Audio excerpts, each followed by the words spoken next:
Rookie Hunter is proudly brought to you by the Wild Sheep Foundation. If you'd like to support their mission to put and keep wild sheep on the mountain, you can go to wildsheepfoundation.org to become a member, renew your membership, or become a lifetime member. You can even get yourself some badass WSF merch. All of that can be found at wildsheepfoundation.org. And while you're there, check out Sheep Fever, the official podcast of the Wild Sheep Foundation. Rookie Hunter continues to stay connected with Zoleo. If you're in the market for a new satellite communicator, go to zoleo.com, that's ZOLEO.com, and get yourself a satellite communicator you can rely on. And of course, we're partnered with our friends at North Arm Knives. Head over to northarmknives.com and get yourself a blade.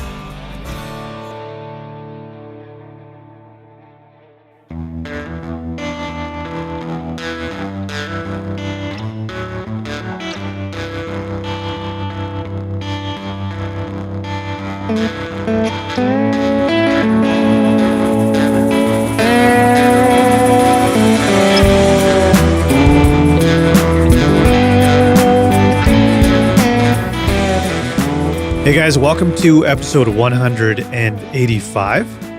We're going to talk about the tag that I clipped last week. But before we do that, I want to let you know that the Wild Sheep Foundation has their own podcast, as I've mentioned many times. It's called Sheep Fever, but they're running a brand new series called Kicked Out. And for those of you that know what the Less Than One Club is, that's for anybody who's never harvested a ram. Garrett, Kelly, and myself all remain in that club. It's the best, worst club to be in. There's lots of great perks that go along with that. You can win a sheep hunt if you're at Sheep Show. Go to wildsheepfoundation.org, get yourself signed up. But check out the podcast. They're sharing stories of people who have been kicked out of the Less Than One Club. So it's about their successful harvest of a ram. And it's a lot of fun to listen to. Maddie Richards is hosting that one for them. So just check for Sheep Fever on your favorite podcast platform, and you'll find it. But let's get into the episode. Sit back, relax, crack an ice cold beer, and enjoy episode 185.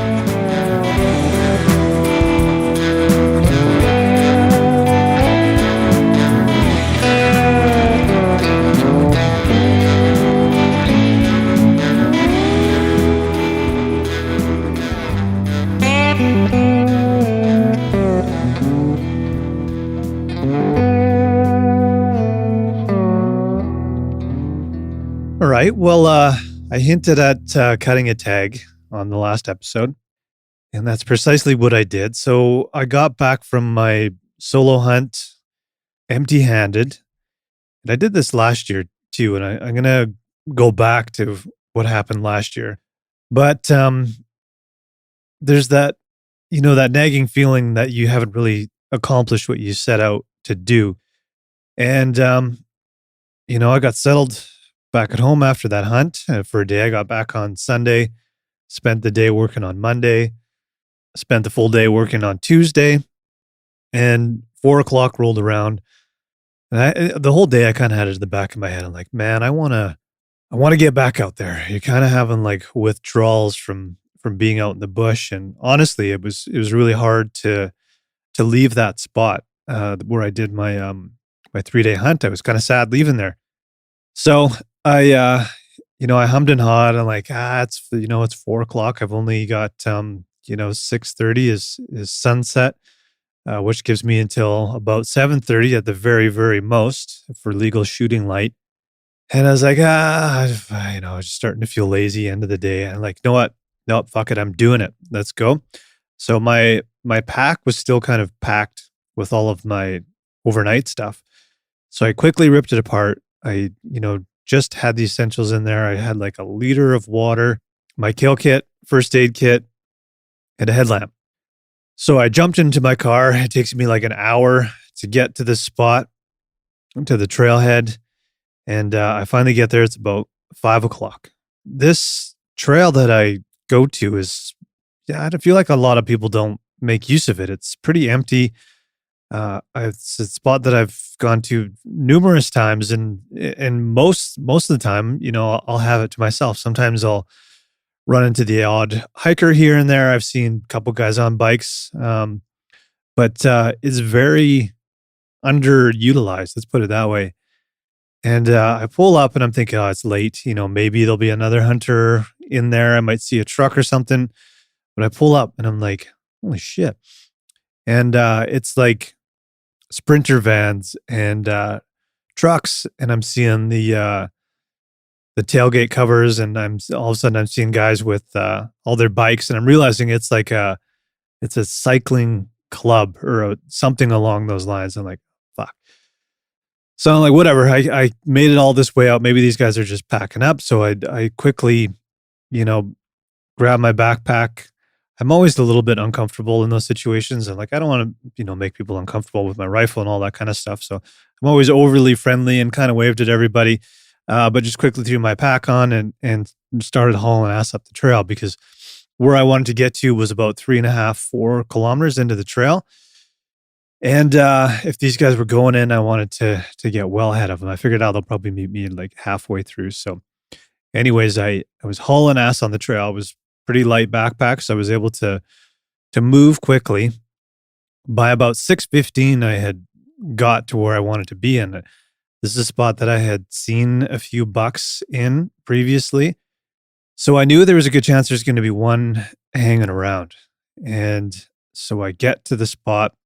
Sure enough, from where I was about 200 yards away, I see a deer and it's by itself. And like, I guarantee you that's the buck that I've seen here before.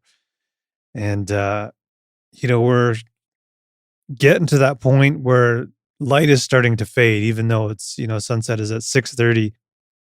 It's hard. It's a little bit hard to see. I mean, it's not impossible to see, but, I'm looking at this deer and it's got its head down and it's feeding and there's some sticks and stuff behind it. And I think I see an antler there. I'm not too sure.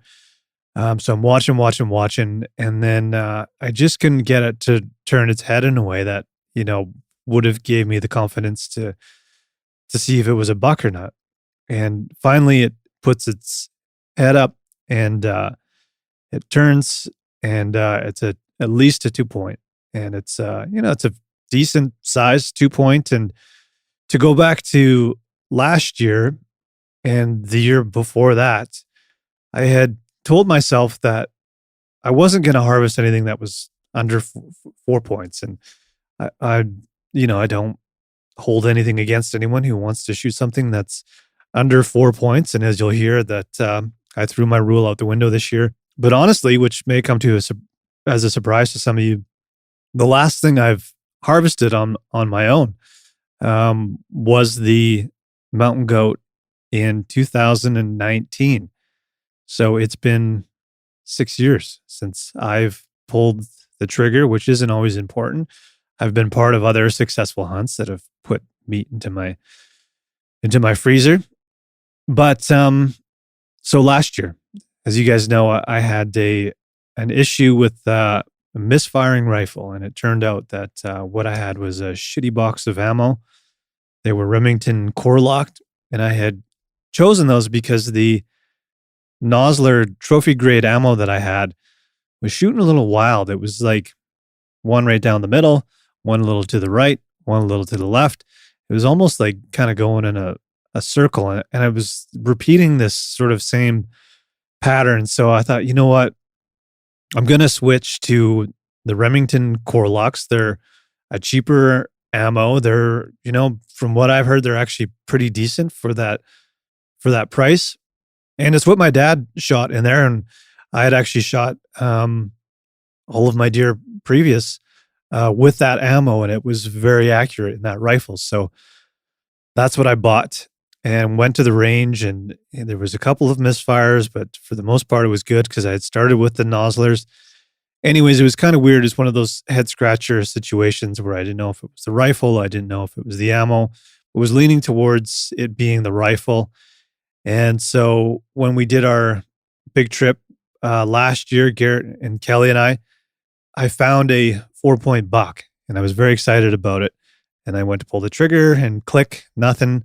Cycled another round, click, nothing. I think I cycled maybe 3 rounds through there and nothing happened. It was extremely frustrating situation when it was like the picture perfect 4-point buck scenario, and just beautiful area that we were in, and everything was, yeah, absolutely perfect.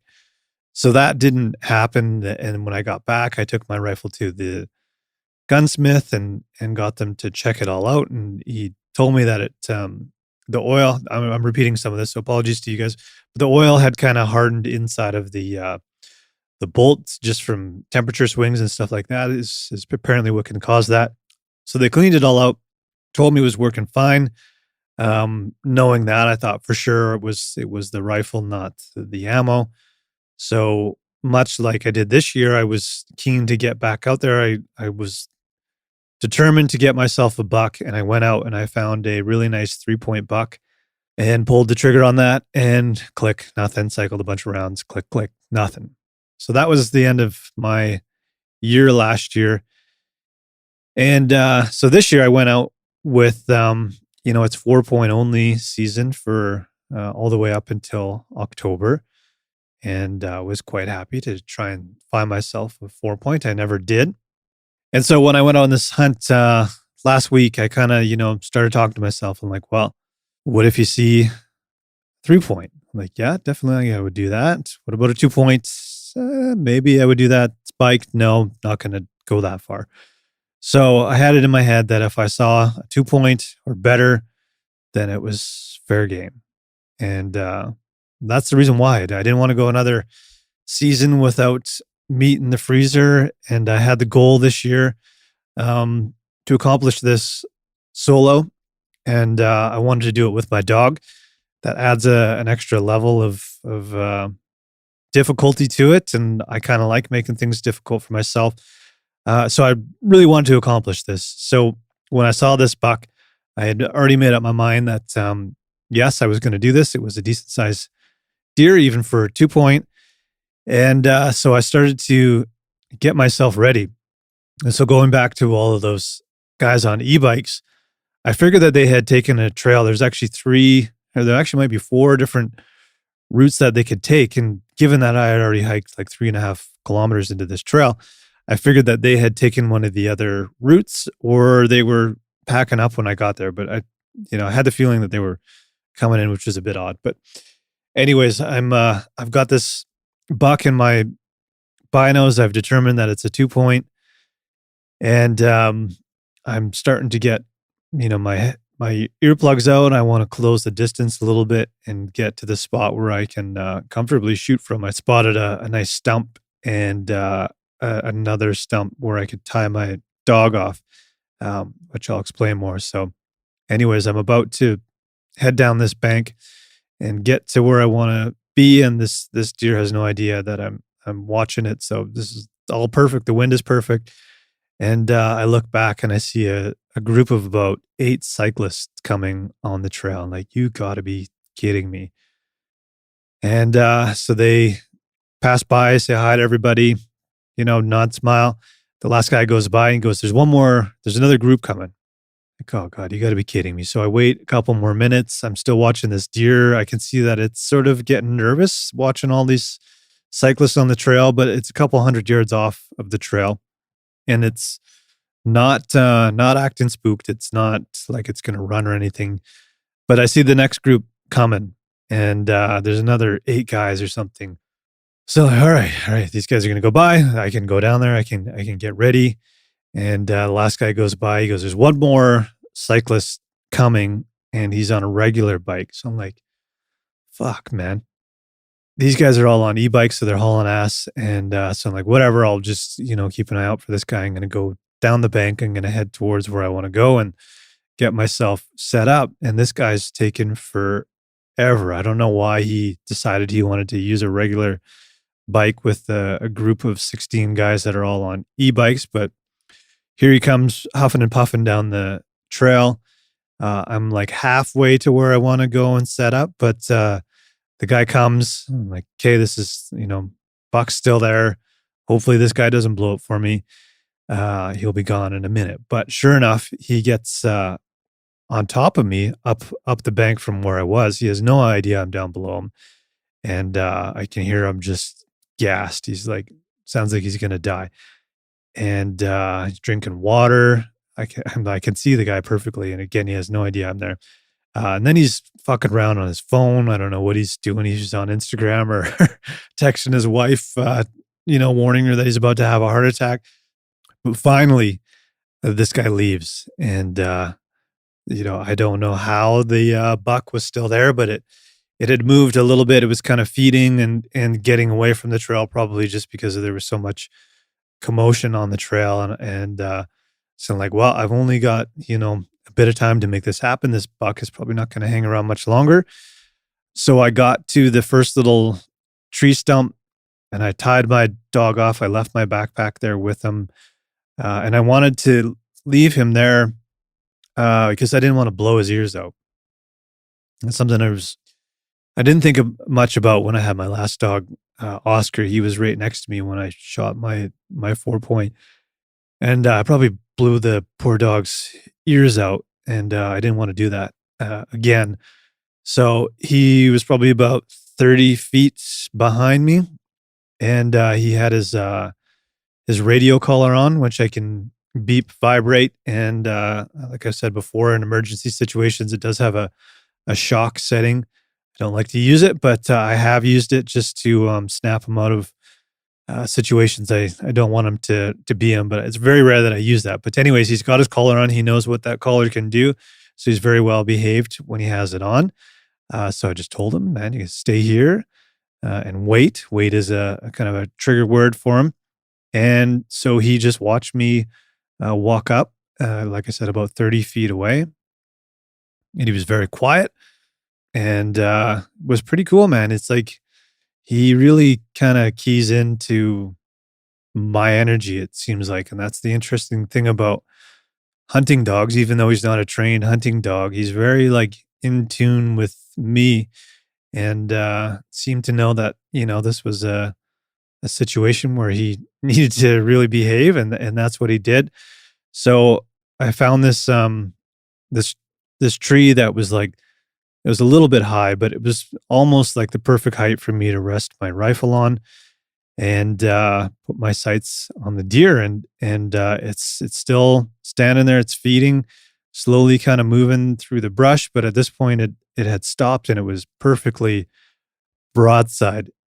And so I get my rifle up there. I'm looking through the sights, and I realize that I'm actually like pretty nervous. It's been a long time since I've shot a buck, and daylight's fading, and this is my opportunity. It could be the one opportunity for the season, and I don't want to blow it. So I'm kind of, my sights bobbing around a little bit. I'm breathing heavy. I can feel my heart beating, and so I just kind of had to calm myself and take some deep breaths. And this is valuable time that I'm using to do this. But I just felt like, man, if you shoot right now, I don't think you can maybe pull off the best shot. So deep breaths, calm your nerves. And I was able to do that, lined up, squeezed the trigger, and I saw the deer sort of flinch. That's always a good sign that you hit the animal. And it ran maybe 30 yards and it just collapsed. And I was pretty confident in that shot. I didn't even see, it was sort of like it collapsed right before some bushes. I didn't see any movement. Sometimes they'll kick around a little bit, but the thing was just lights out. So I, kind of just kept an eye on it for a couple minutes there, and then finally looked back to see what Earl was doing, and he was just calmly sitting there. He was a little bit excited. He was kind of standing, and I could tell he wanted to get to me, but he was still like very chill. I was very proud of him, and so I walked back and just praised him and got my backpack on. Kept watching the spot with my binos. I tied him back to me. I have a leash that just clips around my waist, so I put him back on, and I was very confident that this deer was dead. And normally, we've said this many times, you should wait at least a half hour sometimes just to make sure that this animal isn't wounded. It's not going to get up. But I was very certain in this situation, so we started making our way over there. Earl still wasn't really sure, I don't think, what just happened, but we got up to the deer. It was very much dead, and that's kind of when he pieced it together that oh, there's uh there's a critter here, and he started to get pretty excited. He wanted to check it out, and I didn't really let him get too close to it. I don't know. I don't want him to make that connection. So what I did was I just put my pack down. I clipped him to it. I pulled out my hoodie and a jacket and made a little bed for him to lie on and be comfortable. But he was very much like anxious and crying and just wanted to see this thing. And so it was a little bit, took a little bit of time just to get him chilled out so that I could focus on breaking the animal down. So I pulled out my kill kit. I was using the Lynx from North Arm Knives, which was fantastic. Pulled all that stuff out. I got things organized. The wind started to pick up. I still had a bit of daylight left, but I knew probably within 20 minutes it was going to be very dark. So I got my headlamp on and started breaking down the animal. And I laughed about that repost that I put up from my first buck way back when, and I I used bed sheets as game bags. Well, I still keep a pillowcase in my kill kit, and I made use of it. I kind of cut it open, laid it out so that I could lay all the meat down on it and keep all the dirt and shit off of it. So I got that set out. I did the gutless method. I should point out too is once I had a look at the deer, it appeared to be a perfect heart shot, which would explain why he went down so quick. It's probably one of the quickest and cleanest kills I've ever had, which made me feel really good. You don't want the animal to suffer. You don't want to have to put another round in it, from close distance. So felt really good about that whole situation. But anyways, did the gutless method, broke everything down into quarters. He pulled all the neck meat and whatever rib meat I could. Back straps were actually like pretty impressive on this deer, so I was excited about that. I had everything laid out on that pillowcase. By this time, it's dark for sure. And Earl is like very calm, at this point, and he's kind of just like sitting and watching. I don't know if he was hearing stuff or just taking in the view. And by the time I've got the deer all broken down, I see this stream of headlamps coming back, and it's the cyclists, and I'm sure they could see me and probably realize that I had killed the deer, and probably realized that they were hindering my ability to do so.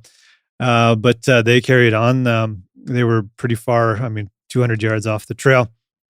But it was kind of cool just to see that stream of headlamps, and then not long after that, this it was almost a full moon started popping up, and it totally lit up the whole landscape. And the wind, I don't know if I mentioned this, the wind was actually like pretty intense, which was a little bit annoying, just blowing all my gear around and stuff like that.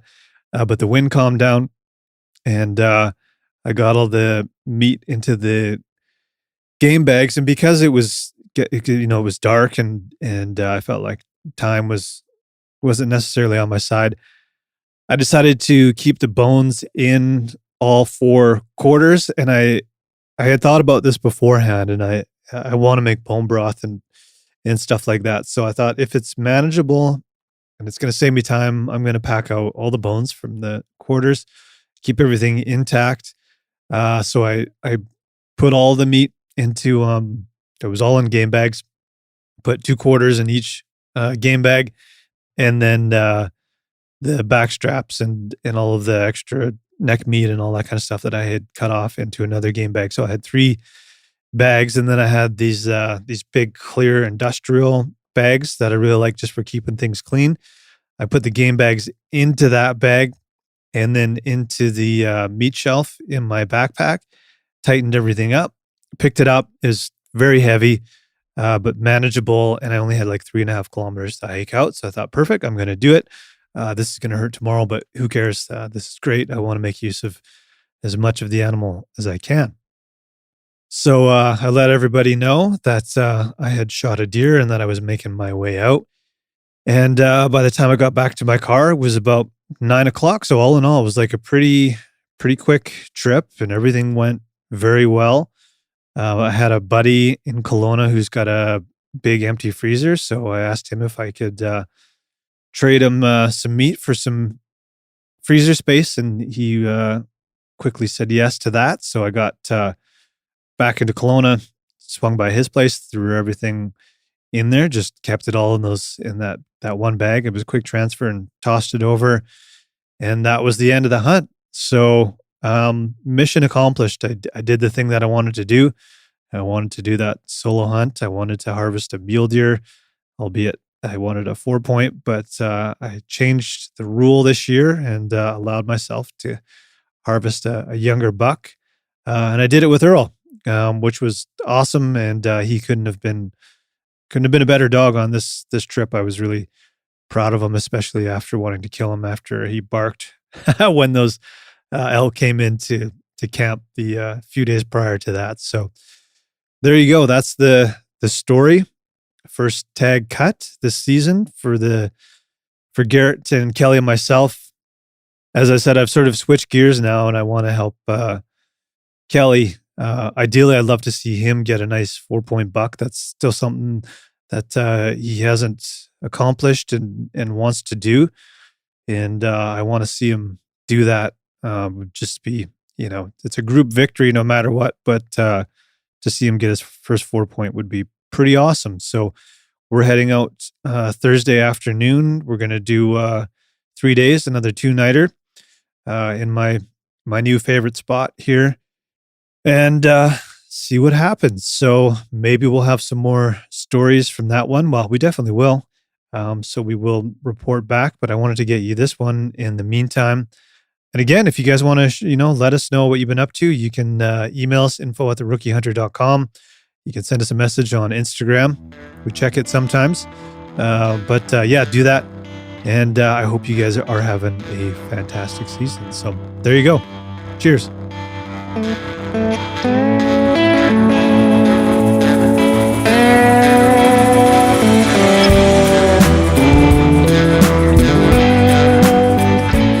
All right, guys, there you go. Episode 185. Please do support our sponsors, the Wild Sheep Foundation, North Arm Knives, and Zolio. Again, check out the Kicked Out series from Sheep Fever from Wild Sheep Foundation. Just search for Sheep Fever in your podcast app of choice, and you will find it, and look for the Kicked Out episodes. They're great stories. It's really, gotten me back into the mindset of wanting to take my third attempt at sheep. So who knows, maybe we'll plan a sheep hunt for next year. We'll see what happens. But appreciate you guys listening and continuing to support the show. You can always leave us a rating and a review. You can leave those reviews in Apple Podcasts. We read them, appreciate them, and throw up some stars on the old Spotify. Would really appreciate that, guys. But we'll check in with you. I hope you're having a safe and awesome hunting season.